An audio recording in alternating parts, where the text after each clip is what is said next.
আজকে বানাবো পনিরের বিরিয়ানি, যার জন্য চালটা আমি ভিজিয়ে রাখছিলাম 20 মিনিট।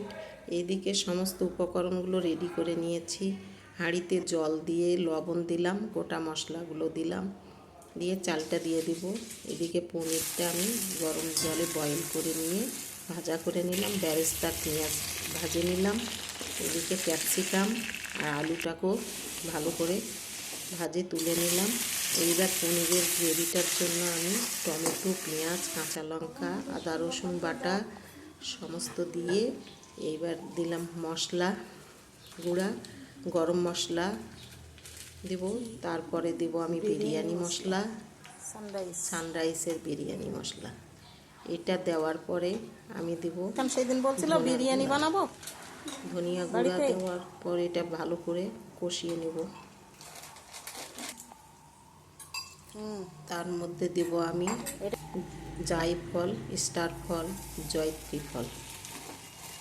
এটাকে দিয়ে আর একটু নাড়াচাড়া করে আমি দেব এবার টক দই। টক দইটা দিলে গ্রেভিটা ভালো হবে।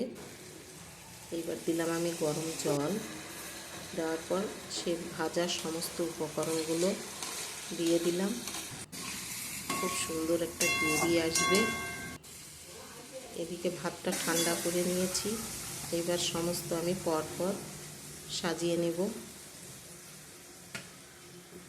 তরকারিটা দিলাম, ভাত দিলাম, তার উপর আমি পেঁয়াজের বেরেস্তা দিব, লেবুর রস দেব। আপনারা চাইলে এখানে মিঠা, আতর, কেওড়া জল ব্যবহার করতে পারেন। আমি দিচ্ছি না, আমি লেবুর রস দিয়ে দিচ্ছি। আপনারাও এইভাবে বানাবেন। বাড়ির খুব অল্প উপকরণ দিয়ে বিরিয়ানি তৈরি হয়ে যাবে। যদি ভালো লাগে লাইক দেবেন, কমেন্টে লিখবেন কেমন লাগছে। তৈরি হয়ে গেল আমার বিরিয়ানি।